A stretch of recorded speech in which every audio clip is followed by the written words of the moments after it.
Hello, I'm Jane Clarke. I'm a nutritionist and dietitian and a food writer.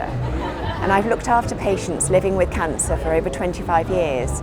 When you're going through cancer treatment, food can become a real battleground.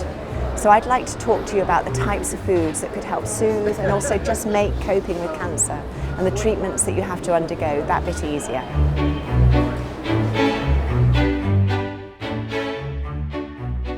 So we're often asked, what is it within fruits and vegetables that makes them so amazing? And there's certain nutrients like fibres, which are great for the gut, vitamins and minerals, and certain vegetables like broccoli also contain protein.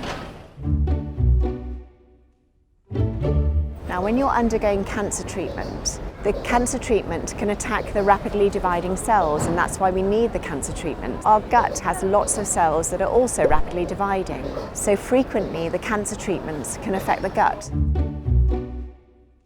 Now, there are particular vegetables that you might just want to see if they're the ones that are causing you trouble. And I particularly find in my practice that things like cauliflower, cabbage, broccoli, and artichoke can be really tough for a sensitive gut to digest. Keep a little diary and just record down what you're eating and you're drinking, and then record your symptoms. And you'll possibly see there are certain vegetables that you feel more comfortable with. Salads are amazing for you, but sometimes our body just can't take the raw stuff. So you might want to do something like traditional French salads where they cook the beans. By cooking the vegetables, you've actually made them easier on the gut. If you're struggling with a gut that's not going to the toilet that much, obviously as well as seeking medical advice, one thing you can do within your diet is actually increase the fruits and vegetables, because fruits and vegetables contain the fibres, and it's the fibres that when they're surrounded by water, they swell like a sponge, and the fibres stimulate the gut to get going.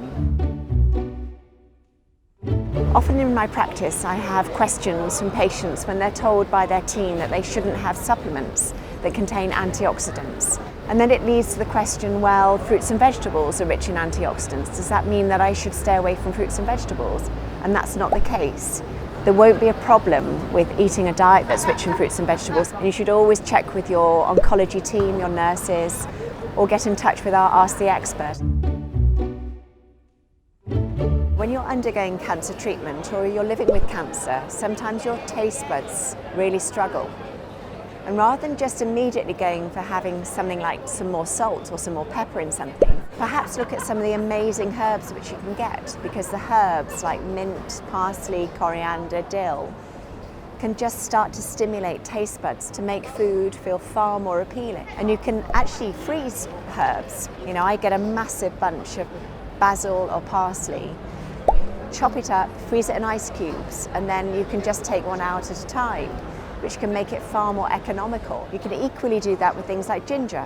So ginger can be really soothing for a gut, especially if you're feeling sick. The trick is to actually freeze the whole root, and then you just get it out of the freezer frozen and you start grating it.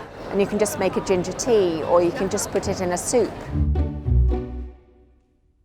Now, the studies have not shown that organic vegetables and fruits contain more vitamins and minerals. You might prefer to eat organically, but you'll see that organic fruits and vegetables are very often more expensive in the shops. And particularly if you're on a limited budget, I don't think that you should worry about whether something is organic or not in the whole fruit and vegetable area. When you're on a limited budget, it can be really quite worrying if you're looking at fruits and vegetables and thinking, well, I really should be eating lots of fruits and vegetables, but they can seem very expensive. Firstly, frozen fruits and vegetables can be far more economical than fresh. Equally, eating seasonally, the shops get a large volume of a certain fruit or vegetable coming in, so it means that the prices can be lower. The other way that you can cut down a little bit on the expenditure is to cook a large batch of something in one go, and that particularly can be really useful if you're undergoing cancer treatment.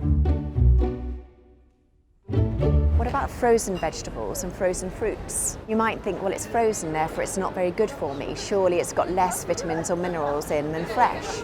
But in fact, that's not the case. They can be frozen and they contain a lot of vitamin C, because the vitamin C doesn't get destroyed by freezing. I always have frozen peas, broad beans, spinach and sweet corn. And then if you've got a ready-made soup and you're thinking, I need some more vegetables, then just pop some frozen peas in it.